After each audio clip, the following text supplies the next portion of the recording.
নমস্কাৰ প্ৰথমতে মই আপোনালোকক 10 বছৰতকৈ পুৰানা এখন ভিডিঅ' দেখাব বিচাৰিছোঁ তো আপোনালোকে এইটো চাওক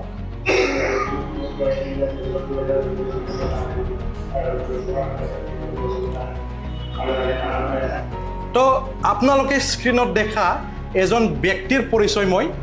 প্ৰথমতে দিব বিচাৰিছোঁ তেখেত হ'ল পৃথ্বীৰাজ নাৰায়ণ দেৱ মেছ তো সেই সময়ত তেখেত আছিল president of royal union of Koch Rajbongshi তো মই এইটো ক'ব বিচাৰিছোঁ যোন ব্যক্তিয়ে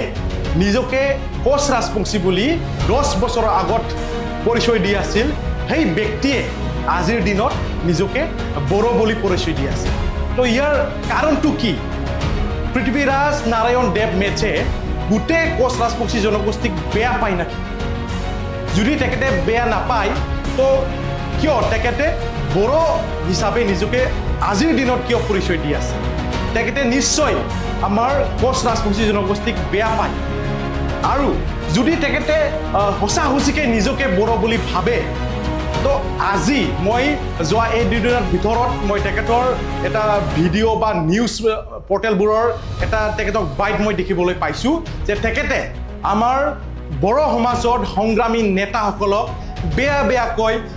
তুলঙা মন্তব্য কৰিখিনি তেখেতে আমাৰ জাতীয় নেতাসকল যিসকলে দীঘলীয়া সময় জাতিৰ কাৰণে তেখেতে ছেক্ৰিফাইচ কৰি আহিছে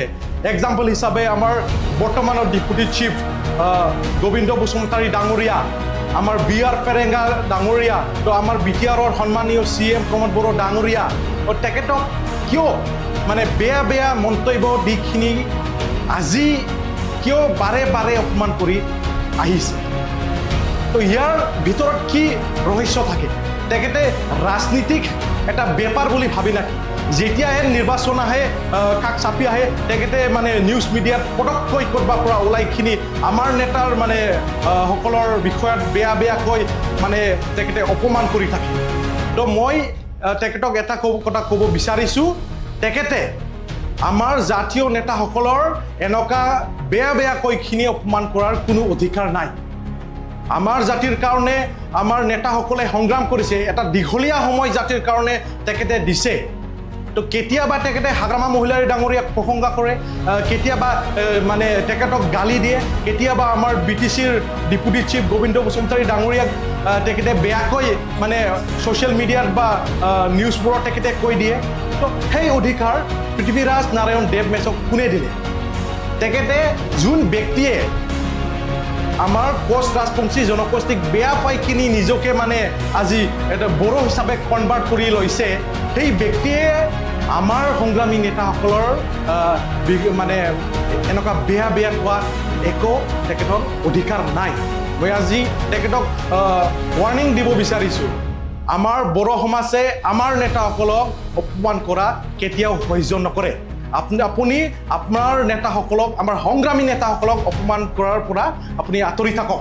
আমাৰ সমাজে আজি বিটিআৰে প্ৰমোদ বড়ো ডাঙৰীয়াৰ নেতৃত্বত এটা শান্তি আৰু উন্নয়নৰ এটা প্ৰক্ৰিয়াত আমি মানে সকলোৱে গৈ আছে তো সেই শান্তি প্ৰক্ৰিয়াত আপুনি ডিষ্টাৰ্ব নিদিব পৃথ্বীনাৰায়ণ দেৱ মেছে একচুৱেলি এজন আনষ্টেবল ব্যক্তি হয় কেতিয়াবা তেখেত কয় এনক্ৰোচাৰসকলক মানে এভিকশ্যন কৰিব লাগে আপোনালোকে সেইটো ভিডিঅ'টো চাওক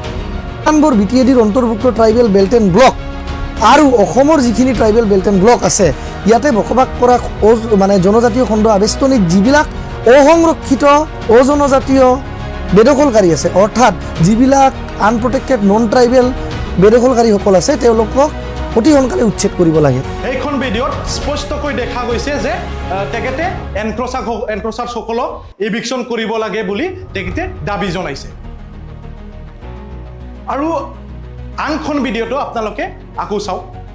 আৰু হাগ্ৰামা মহিলাৰীয়ে কি কৰিছিলে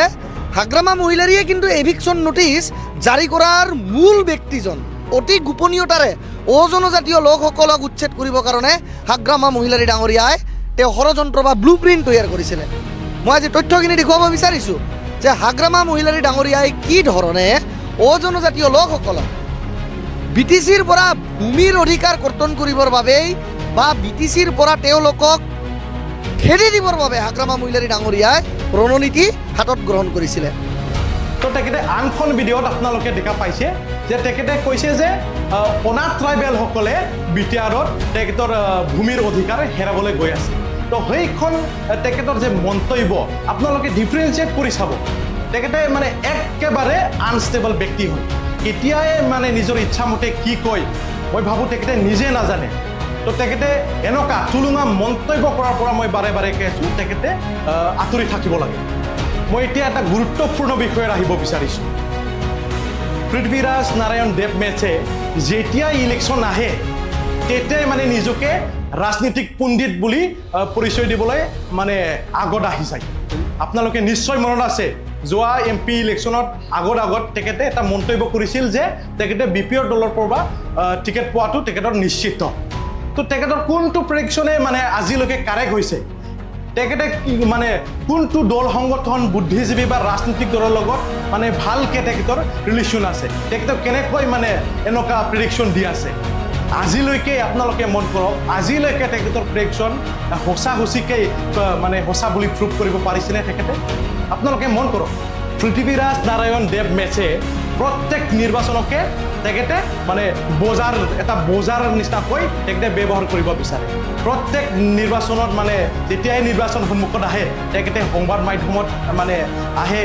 তুলুঙা মন্তব্য কৰে নিজকে কোনোবা মানে কিনে নেকি নিজকে বেচাব পাৰে নেকি এনেকুৱা ধৰণৰ তেখেতৰ চিন্তাধাৰা আছে বুলি মই ভাবোঁ তো বিটিআৰৰ ৰাইজ আপোনালোকে কাৰোবা পৃথ্বীৰাজ মানে দৰে এজন ব্যক্তিৰ তুলুঙা মন্তব্যৰ লগত নাযাব আমি প্ৰমোদ বড়ো ডাঙৰীয়াৰ এটা মানে সফল নেতৃত্ব আমি পাই আছোঁ আমি আজি শান্তি পাইছোঁ আমাৰ উন্নতি হৈ আছে আমাৰ বিটিআৰে আজি এটা শান্তি পৰিৱেশত আমি আগবাঢ়ি আছোঁ ইয়াৰ কাৰণে মই আমাৰ মানে সকলো বিটিআৰবাসীক শান্তিৰ ৰাস্তা আৰু উন্নতিৰ ৰাস্তা চুজ কৰিবলৈ মই আপোনালোকক আহ্বান জনাইছোঁ